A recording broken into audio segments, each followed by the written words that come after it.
Las Vegas is not collapsing in the dark. It is collapsing in plain sight. The lights are still on. The towers still blow. The marble still shines. So why does the city feel more hostile every year? Why are the biggest casino corporations losing trust in the very place they were supposed to dominate? What changed inside a town that once made ordinary people feel lucky just to walk through the door? And what is being hidden behind the language of luxury, convenience, and premium experience? This is not just about higher prices.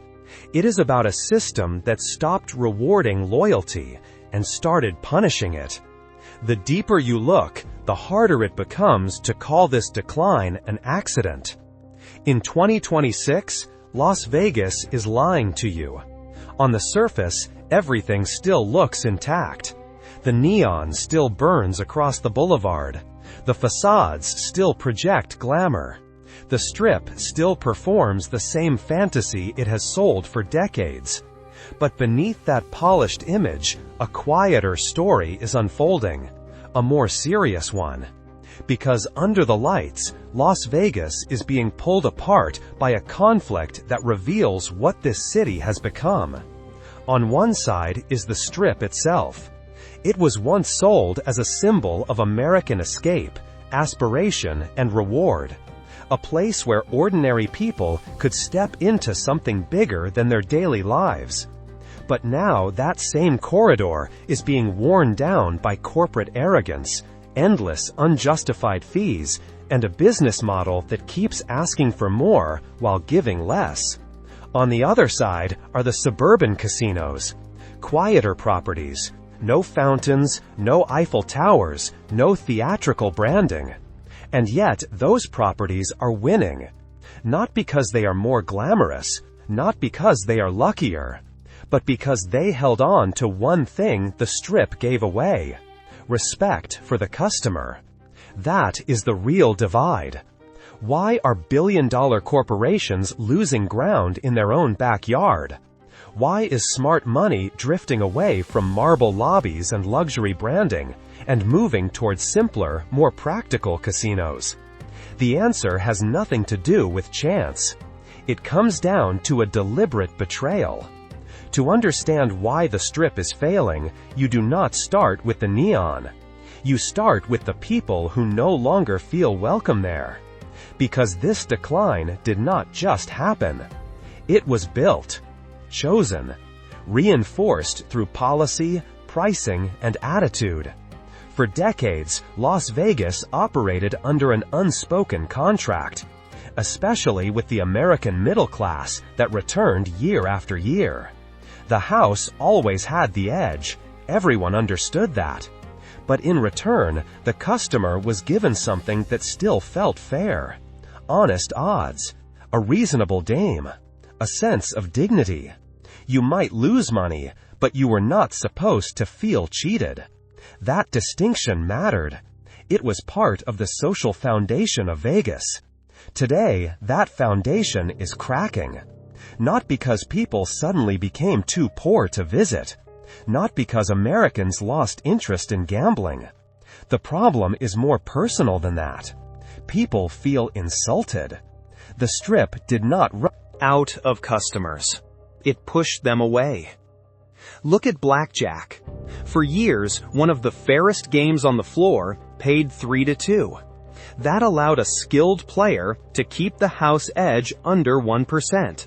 A $10 bet paid 15. Simple, clean, understandable. Now walk the Strip and look at the so-called low-limit tables. 6-5. The same $10 natural pays 12. $3 quietly removed from every blackjack. The house advantage did not move slightly. It jumped. That is not a harmless adjustment. It is a deliberate extraction from people who built the habit of coming back. The same pattern shows up in roulette. Single zero became double zero. Then, at major Strip properties, 000 wheels began appearing right near the entrance. One more green pocket. One more edge shift. One more signal that the floor is no longer being built for players who understand the game. It is being built for tourists who will not notice what changed.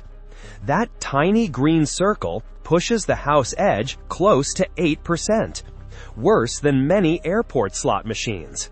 And that tells you exactly what kind of customer this model is designed for. But the deepest insult begins even earlier, before a chip ever touches felt.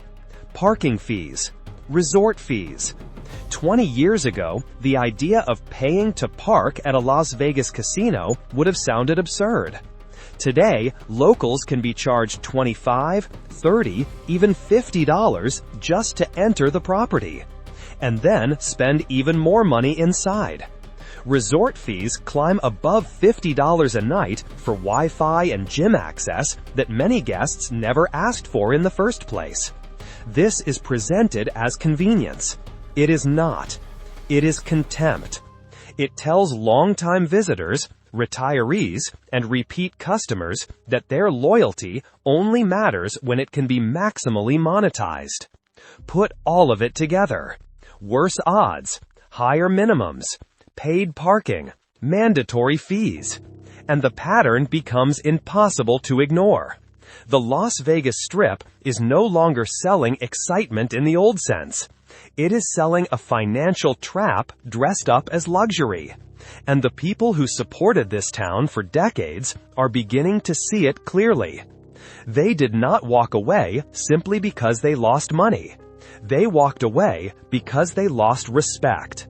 And that is where the real paradox of 2026 begins. While the giant lobbies of MGM and Caesars grow quieter, another kind of casino is filling up just a few miles away.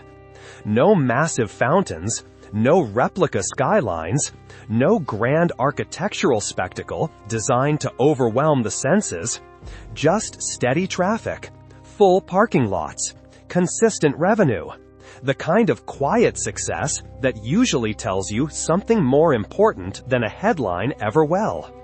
These properties are not winning because they discovered some secret formula. They are winning because they remembered something the Strip chose to forget. If you treat people fairly, they come back. That principle is now playing out in the locals market with brutal clarity. People did not stop gambling. They did not stop dining out. They did not suddenly abandon Las Vegas as a habit. They simply changed directions. They voted with their feet. Drive 15 minutes west to Red Rock, or head south toward the M Resort and South Point, and the missing crowd reappears. The customers the Strip keeps pretending no longer matter are still there. They are just spending their money somewhere else. These properties are thriving. They are posting record numbers, while the Strip struggles to maintain the appearance of strength. And they are doing it by selling the one commodity the corporations on the boulevard devalued: respect. In the locals casinos, the old deal still survives. Parking is free. The odds are standard. The interaction feels human. Staff members do not treat you like a number moving through a revenue system. They treat you like someone who might actually return next week, like someone whose presence still matters. That difference becomes even clearer when you reduce the argument to something unavoidable: a bill. Strip away the branding. Strip away the spectacle. Strip away the language of luxury. Just look at what the customer sees when the night is over. Imagine 2 evenings out in Las Vegas. One at Bellagio on the Strip, one at the M Resort on the edge of town. That is all it takes to understand the divide. At Bellagio, the cost starts before the experience does. You pay $50 just to park the car, before the first drink, before the first hand of blackjack, before dinner. Then you sit down for something casual, nothing extravagant, maybe just a burger and a beer. The burger costs $28. The beer is $14. Already, the price structure is sending a message. But the real insult arrives on the bill itself. There is a CNF charge, a concession and franchise fee, adding nearly 5%. There is a venue fee. Then, the next morning, when you check out of the room, you are hit again with a $55 resort fee plus tax. At that point, the transaction stops feeling like hospitality. You look down at that receipt, and you do not feel like a guest in a premium destination. You feel like someone who has been penalized for showing up. Now move that same night off the Strip. Take it to the M Resort or South Point. You enter the garage. Cost $0. You sit down for dinner, and instead of a $28 burger, you get a prime rib special for $18. The portions are substantial. The service is attentive. And when the final number arrives, it matches the experience. There are no surprise surcharges buried in the paperwork. No extra taxes on loyalty. No cynical add-ons inserted after the fact because the customer is already cornered. The bill says what it says. And that clarity matters more than corporate executives seem willing to admit. Because the true difference between those two receipts is not just $70 or $80. The deeper difference is psychological. It is the feeling that lands in your stomach the moment you sign your name. One bill feels like a fair exchange. The other feels like a robbery polished to look professional. And in a city built on repeat behavior, that emotional distinction is devastating. People remember how a place made them feel long after they forget the lighting, the music, or the architecture. That is why the locals market is booming. Retirees, longtime residents, people living on fixed incomes, people who know exactly what a dollar is worth because they have spent a lifetime earning it. They are not flooding into Green Valley Ranch and Rampart because they expect charity. They are going because they still expect value. They want to sit down at a 3-2 blackjack table, not walk into a 6-5 trap disguised as low-limit fun. They want a meal that feels like a meal, not a corporate invoice masquerading as dinner. They want a night out that leaves them tired, maybe even lighter in the wallet, but not humiliated. And that is where the Strip may be making its most expensive mistake. The executives seem to believe the visual experience still justifies everything. The fountains, the volcano, the light shows, the architecture. The illusion that spectacle alone can compensate for price gouging. But that calculation breaks down, especially for older Americans, because for them, experience is not just what you see. It is what you feel.